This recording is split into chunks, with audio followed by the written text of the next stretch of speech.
Radio. This is Pet Life Radio. Let's talk pets.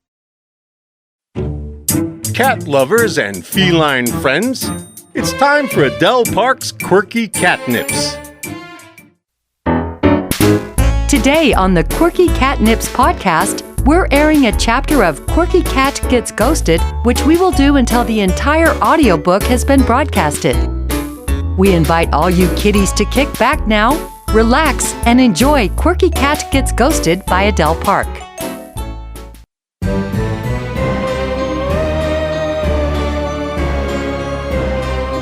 Audio Recording St. George presents Quirky Cat Gets Ghosted. Written, produced, and edited by Adele Park. Narrated by a full cast.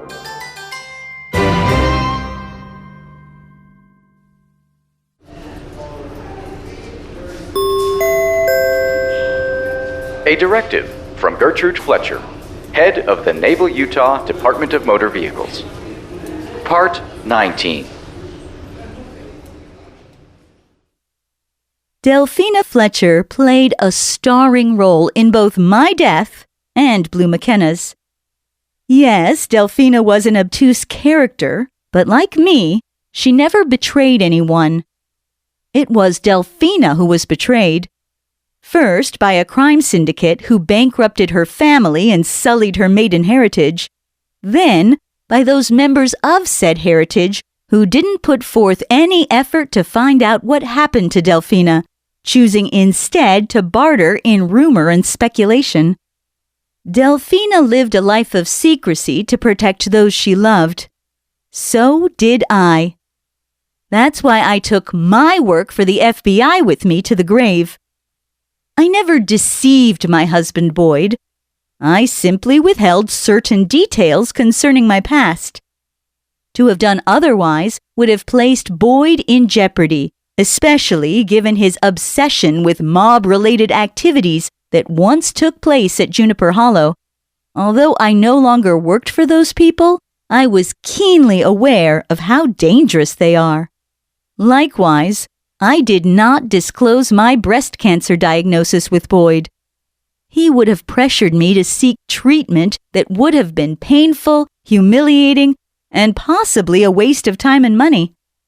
That certainly was the case when my mother battled the disease, which she lost along with her hair and body mass. I'm thin enough. I didn't need chemo treatments whittling me down. While I didn't share Boyd's passion for snooping around Juniper Hollow, I was interested in his stories about Delphina. Boyd's telling of a visit from a frightening figure in the days following Delphina's disappearance intrigued me, primarily because it seemed to confirm some strange images I'd seen more than once while driving over the bridge at Juniper Hollow. When the pain from the cancer was becoming too much to bear, I ended it, without help or fuss from anyone. Unless you count Delphina. She was there all right. A wavering white image beckoning me on the bridge. I think we were both surprised when I gunned my vehicle and headed straight towards her at full speed. The impact was enough to knock my lights out, but unfortunately, it didn't result in an investigation leading to the body of Delphina. It's a pity her fate now rests in the paws of that temperamental cat, Skitters. Next!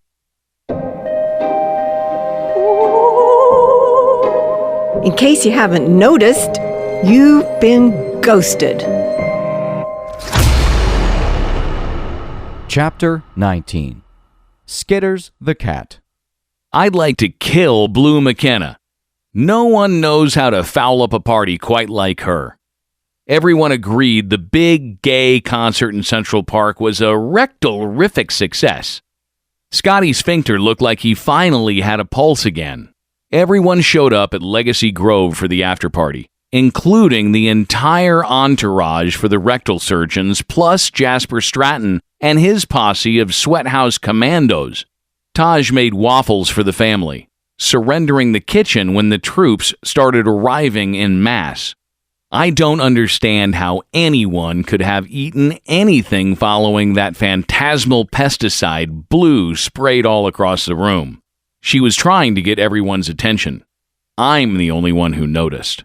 I retreated to the back of the couch, only to be chased outside by Blue's insidiously detestable green fumes. On the porch, I gulped in the fresh air, trying to erase that atrocious odor.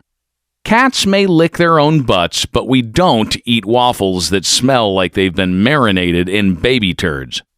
Danica, Taj's fake squeeze, didn't seem to mind, gulping down a massive plate of food.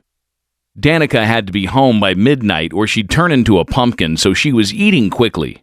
My twin handlers were falling asleep in their chairs and were subsequently shuffled off to Gecko's Gulch by a baby tender. I stayed at Legacy Grove with Randall and Moon while the after-concert drinking commenced in earnest.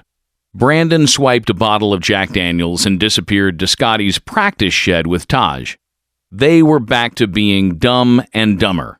I tagged along after them, happy to be away from that blast of putrid steam Blue released in the house.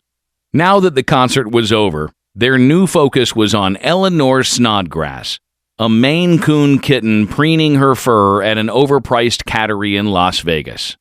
Brandon seemed relieved things were back to normal with Taj. It had been a tense summer between those two. In an act of supreme generosity, Brandon told Taj he could name his new kitty. Taj came up with Eleanor Snodgrass, thinking he'd burn Brandon with this supremely stodgy name.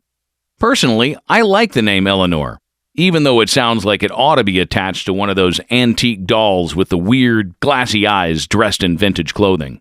The twins used to have some. I've worn a few of those dresses. They looked way less fringecore on me than those zombie dolls, that's for sure. Taj might have been feeling better, but I was deeply disappointed Brandon didn't do the socially responsible thing and adopt a rescue. Instead, he hit his dad up for an outrageous amount of cat cash, knowing that he had Scotty by the teabags. Most quality felines originally come from the streets. Miss Kitty and I, to cite a few notable examples. On the upside, Eleanor Snodgrass is a gorgeous breed cloaked in the most lickable fur. I have an open relationship with Miss Kitty, not like the polygamist arrangement proposed by Miss Kitty's sister Harriet, who lived by the adage, one cat leads to another. Eventually, Harriet's handler moved them out of Naval. I miss Harriet's fiery orange fur and personality to match, though not the headaches of dealing with a girlfriend who wants to canoodle every cat in sight. I agreed to this side hustles are okay rule with Miss Kitty just to show I'm mature enough to handle it. Miss Kitty is stuck on Granite Ridge most of the time, so until Cupcake came along, all this was just in theory. Now that it might really be happening, I'll have Eleanor Snodgrass as a backup whenever Brandon is visiting. As for Cupcake, the matted, mangy dog of Juniper Hollow, he ought to be afraid. Very afraid. Have you ever seen the size of a full-grown Maine Coon? Christ, they're as big as a wallaby. Brandon better hope Eleanor Snodgrass likes to poop outside. Otherwise, he'll need a lot more than that dainty shovel that comes with the litter box. On the subject of purging the poop from one's life, if Blue would pull her head out of her ghostly ass for a freaking second, maybe we would clear the air.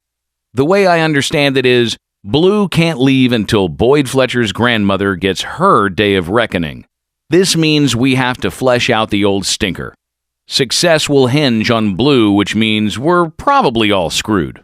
Dealing with Blue on any level of existence is a nightmare come true. A fact she underscored by bringing hell earthside. There was another woman in the mix too. Gertrude Fletcher. She was small, even shorter than Blue. She stood on the sidelines watching Blue make some very bad decisions regarding the grub-slinging ghost trapped in the piling. I don't know if Blue politely knocked on the pillar encasing Delphina or if she taunted her out of her tomb. Either way, the end result was that Blue unleashed a fire-breathing gargoyle who looked like she'd been through a few swirls in the garbage disposal.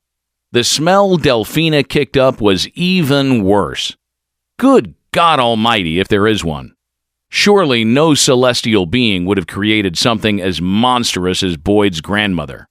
Cupcake, the overpriced potty patter, made sure the situation went completely off the rails. The little ankle biter got left behind when his handler, Kelly, bottomed out on drugs. Miss Kitty said Cupcake was sad. Why?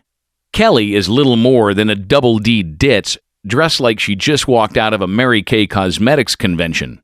Perhaps the failure to fire the synapses in the cerebrum is the thing Cupcake and Kelly have in common. Cupcake was responsible for what happened next. Unable to control his compulsive barking, the ogre under the bridge chimed in with the chorus of ear-splitting sounds. Ah! Great shades of Satan! I've never heard such a squall. Delphina sounded like a cat in heat who just had their butt rubbed with turpentine. I thought my eardrums would rupture. Cupcake, now completely insane in the membrane, started whizzing uncontrollably. Every time the little yapper turned around, he sent out a stream of pee, hitting everyone within range. Backing out of the splash zone, I held my ground until Boyd figured out his grandmother had become a jack-in-the-box entombed in the bridge piling at Juniper Hollow. Boyd could see Delphina. I could tell by the way he just stood there gawking while everyone else flipped out. One of the twins was crying, nursing a scraped knee. Yeah, I made that happen, but it was a hell of a lot nicer than saddling my little handler with PTSD. In Cupcake's case, PTSD means pissed, as in I've pissed on everyone within range. Cats don't normally like baths, but I'm half tempted to take a swim in the lake at Juniper Hollow just to cleanse any potential overspray from my luxurious coat. Then I remembered the polygamists used that lake to discard the droolers, who were born a few chromosomes shy of intellect due to the constant inbreeding in Zion Flats. Hang tight, kitties. We'll be back in a scratch. Pack your bags, kitties. It's time to take a trip to Quirky Cannabis Country. Find out what happens when a writer turns to reality TV as a way to cure an apocalyptic case of writer's block. Reefer madness ensues in Quirky Cannabis Country by Adele Park. Get Quirky Cannabis Country today on Audible.com, Overdrive, and BookBeat. Ready for the biggest cat celebration in the world? Come to the CFA International Cat Show and Expo in Cleveland, Ohio on October 12th and 13th. The expo is the world's grandest cat celebration, seamlessly blending pedigree cat exhibitions with feline welfare and rescue initiatives. It captivates over 10,000 feline enthusiasts each year, celebrating all cats, whether rescue or pedigreed, in a shared spirit of love and unity. Dive into cat-themed activations and enlightening educational sessions. Marvel at 1,000 non-pedigree and pedigreed cats, adoptable felines, and explore over 100 cat-themed vendors. It's an event dedicated to honoring our beloved felines and their admirers. And guess what feline influencers are coming to meet and greet? YouTube cat video sensation Aaron's Animals, as well as Nathan the Cat Lady, Lambo Leisha, Choopy, and many, many more. Gather your cat crew and do whatever it takes to head to the CFA Cat Expo. It's a whisker-wiggling, tail-twirling extravaganza you won't want to miss. Get your tickets at CFACatExpo.com. That's CFACatExpo.com. Let's talk pets. Let's talk pets On Pet Life Radio. Pet Life PetLifeRadio.com.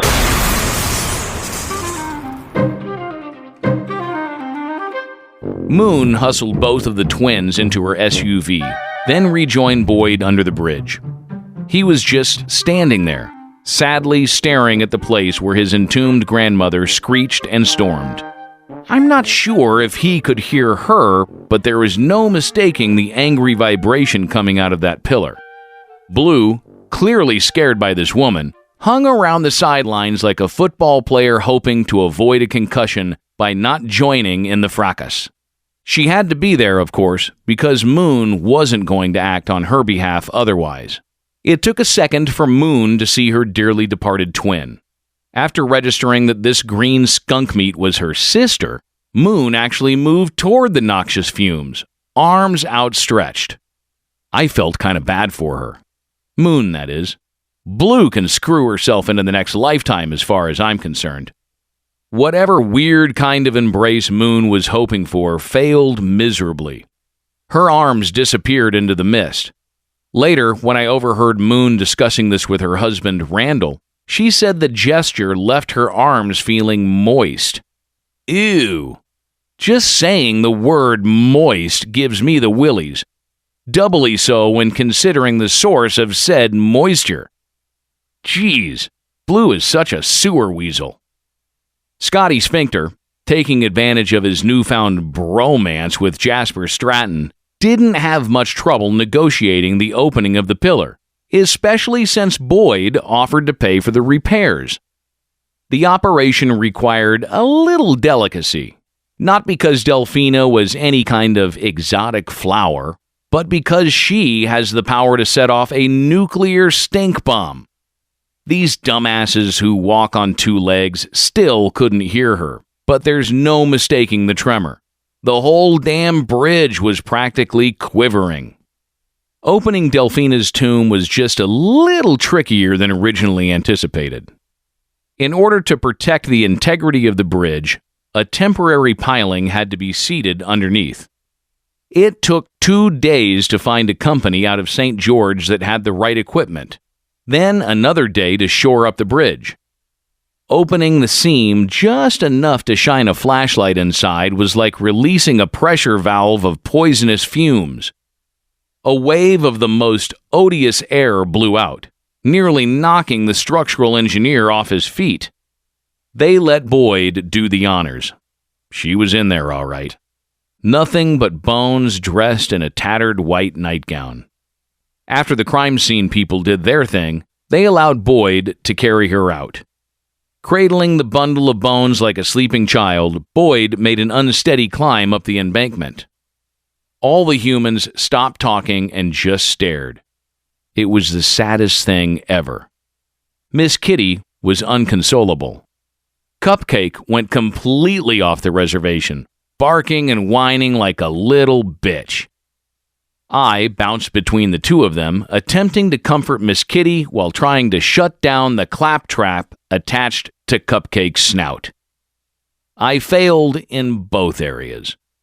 Boyd, meanwhile, finished his mournful slog to the coroner's van, gently placing Delphina on the gurney for transport to Naval. People don't consider cats to be eavesdroppers, and technically we aren't.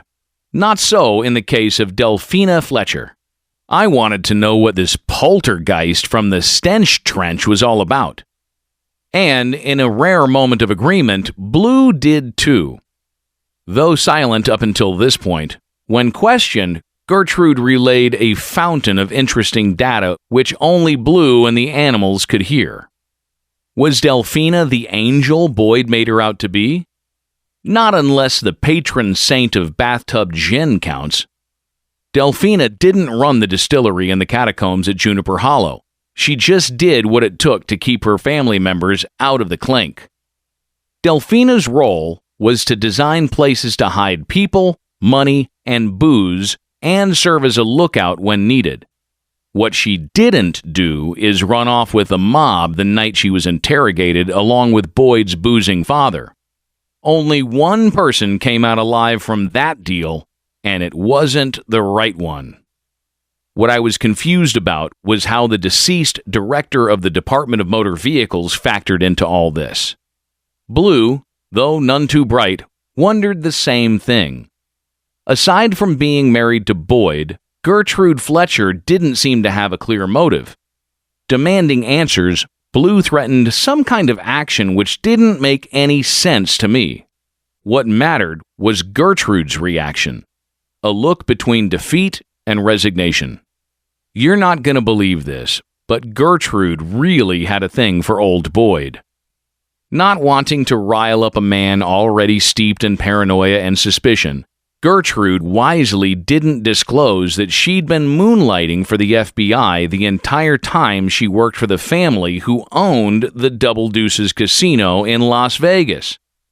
Sharing this information with Boyd wouldn't do anything except put people in danger. On the subject of dying, Gertrude viewed her vehicular suicide as an act of love. With nothing but time on her hands, Gertrude went into quite graphic detail about how her mother died of cancer. Not wanting to burden Boyd with caring for someone in the end stages of this disease, Gertrude made a quick exit by deliberately slamming into the bridge, hoping to release Delphina in the process.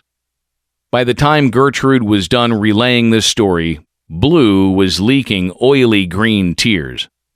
My God, this woman is disgusting. Even her tears are pathetic. The moral of Gertrude's story was this: she did it all for love. I'm not shitting you. This little bureaucrat somehow even convinced me. More importantly, I was firmly in Gertrude's camp that Blue belonged in the afterlife. I didn't quite get Blue's sarcastic remarks about something called the main office. I don't care if she lands on Scotty Sphincter's Uranus, so long as she exits my orbit. Now that Moon had caught a glimpse of the green mushroom soup that her twin had become, perhaps something could finally happen to eradicate this odorous gnat. I listened in on Moon's call to Scotty. She was telling him the thing they saw in the Oasis when they spooked the bejeepers out of the boys was definitely Blue. Well, duh. It doesn't take long for these diltards to catch on. Moon and Scotty are apparently finished grinding each other's gears now that Randall is back in town and the house is once again filled with the happy sounds of my twin handlers.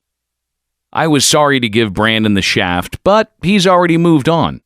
Somehow Brandon convinced his dad the struggle is real and he needs Eleanor Snodgrass to serve as an emotional support animal. Quit your snickering. Animals do more to help you pathetic humans than everything in your well-stocked medicine cabinets put together. It's a scientific fact that a furry snuggle or a well-placed bump kiss can lower blood pressure and release a flood of serotonin in the brain. Better still, you can take a crap in the morning because cats don't back up the plumbing like prescription medications. Cupcake is evidently the only animal in the solar system who can't do a simple thing like enable his handler to take a daily dump. Pretty telling that Kelly is a high-ranking commander on the prescription pill express. Whoever brought Cupcake to the funeral for Delphina must have their brains stapled to their butt. Having Cupcake on the scene was like trying to hide a colicky baby from the Nazis. The yapping was maddening. Amid the annoying clatter, Delphina was laid to rest in a spot close to the shore of the little lake with the gazebo at Juniper Hollow. This could have been viewed as a truly generous offer from Jasper Stratton, but I have it on good authority he did it mostly for the publicity. Delphina's tombstone faced east, giving her ghost, if there still was one, a direct view of Boyd's cabin on Granite Ridge. Further enhancing this PR opportunity, Jasper insisted on hosting a reception after the funeral. In his typical clubby style, Jasper put on the spread of my dreams. A battalion of cooks manned a row of grills sizzling with hamburgers and bratwursts. Crowd-sized kettles of potatoes in Dutch ovens roasted in buried coals. Appetizers with spicy meats and cheese snuggled in breading circulated throughout the gathering, carried by women in color-coded uniforms. This being a rather somber event, most of them wore black or light gray. Someone had put pink, loofah-like bows on the top of Cupcake's head. They looked like devil horns crafted from cotton candy. Satan in sarsaparilla. Ashamed by his recent whizzing incident, Cupcake hung around the edges of the crowd, salivating over all the free food. Miss Kitty strutted over to give me an earful about being charitable to Cupcake, given that his handler, Kelly with an I, was in rehab for too many Rush Limbaugh-like evenings. Mightn't I lighten up a little? No, I mightn't not. Cupcake is a bleached Brillo pad who uncontrollably pees on everything in range. I don't have to like this bitch. He's my competition, which means I ought to flatten Cupcake like a day-old pancake. The Bon Voyage party for Blue was held at sunrise the next morning. This was a private event with just the Spinkle family and a few close friends gathering to escort Blue across the bridge. It was a symbolic gesture meant to show Blue it was okay for her to move on. Whatever it takes to get her out of here. I walked right by her side, brushing up against Blue's damp air ankles. I knew it would tick her off, but it served as an exclamation point on how miserable I'd make Blue's existence should she decide not to go. Blue's ex-boyfriend, Kip Nichols, was notably left off the guest list, although I did see his squad car buzzing towards Naval as we left the bridge to head toward Legacy Grove. Cupcake was there at the behest of Miss Kitty. This being an event of monumental importance to anyone who wanted to rid themselves of the always annoying Blue McKenna, Cupcake wisely hung around the perimeter, taking care not to get close to either Blue or me. The proceedings were somber and subdued. I was the only one who could actually see Blue fade into the mist, though everyone sensed it. Scotty and young Rudy didn't start crying until everyone was heading to their cars. Rudy's tears were just a warning signal that he needed food. Speaking of which, there wasn't anything served to properly mark what I viewed as a joyous occasion. Someone had hastily grabbed some pre-packaged stuff from a Garden of Goodness grocery, which meant the entire spread consisted of pre-made chicken wraps and potato salad drowning in mayonnaise. Taj looked disappointed. I hear you, bro. The spread was paltry for sure, especially compared to the day before. Of course, no one cared but us two, which is why later that morning, Taj fried up some sausage for a spicy goulash. It gave me a raging case of heartburn, but at least I didn't go to bed hungry. At this point, you may be wondering if this story has a happy ending. The answer is no, at least as far as me and Cupcake are concerned. And Blue McKenna can rot in hell or wherever it is she ended up. You're probably accustomed to hearing tales that conclude with everyone having a big, mushy love fest. Humans tell each other this crap because they can't handle reality. Cats tell it like it is. And right now, you can get over yourself or shove off, pal. I really don't give a tinkle. I've had it with your smug-ass attitude. Just because I don't want to cozy up to a yappy, mashed garbanzo beans of a mutt doesn't make me an evil cat. It makes me a cat. God, can't you get this simple idea into your dull-witted brain? Cupcake is putting the moves on my girl and we will never be friends. Ditto for that swampy mess, Blue McKenna. I don't have to indulge morons. Anyone who thinks I should is a moron. Here's something else I'll bet you don't want to hear. Not everyone exited the stage with Elvis. There's always a straggler. I was surprised to discover in this case it was Gertrude Fletcher. She'd made herself scarce once the ghost-busting began. The main focus had been on getting the hissing, screeching phantom of Delphina out from under the bridge. Then it was anchors away for Blue McKenna. I'm not sure if anyone even knew about Gertrude besides me, Miss Kitty, and that ding-a-ling Cupcake. Boyd never mentioned her in relation to the haunted bridge. Maybe he didn't even know she was clacking around in her no-nonsense pumps. In all the excitement to finally be rid of Blue, I'd forgotten her myself.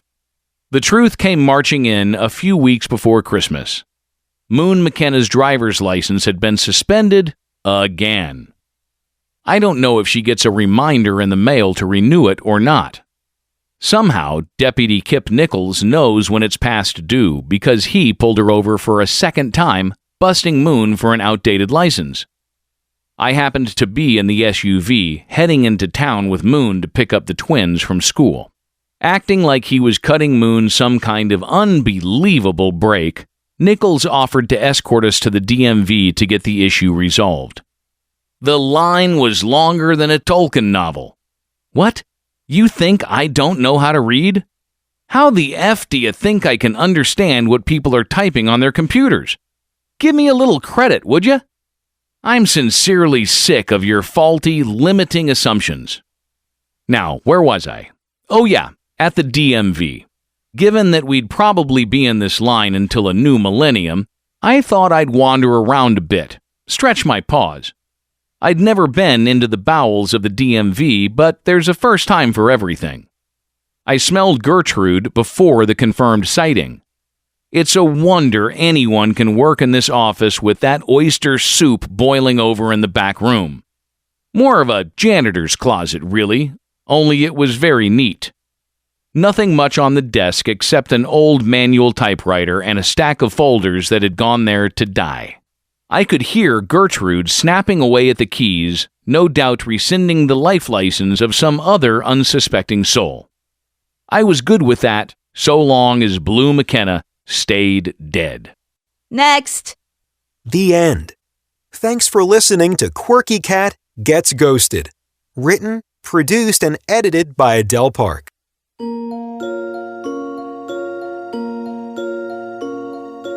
Quirky Cat Gets Ghosted is a work of fiction. Copyright 2023.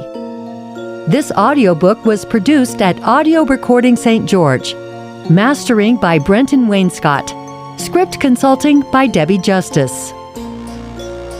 In the cast of Quirky Cat Gets Ghosted, Joan Ducour as Gertrude Fletcher, Jave Patterson as Skitters the Cat, Scott Dawson as Brandon Spinkle, Daniel Pimentel as Taj Wakefield, Sherry Aldred as Blue McKenna, Cleve Asbury as Scotty Sphincter, Adele Park as Moon McKenna, Steve Campbell as Boyd Fletcher, Michael Park as Remy Samisota, Debbie Justice as Delphina Fletcher, and Harrison Taylor as Nolan Hester.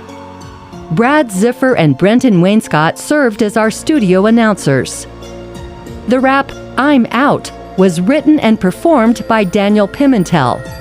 Beats Gonorrhea was performed by Cleve Asbury.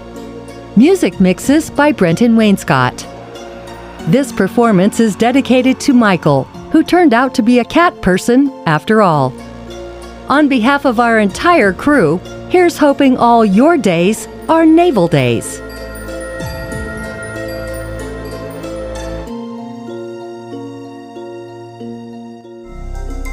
In the mood for a killer audiobook? Quirky Killers by Adele Park is the story of a serial bride who sends her husbands to heaven in a hurry. Too bad the cops don't see the humor in this and arrest this woman who is just trying to make sure everyone gets to meet God. Quirky Killers. Get it today on audible.com. You'll die laughing. Let's Talk Pets, every week on demand, only on PetLifeRadio.com.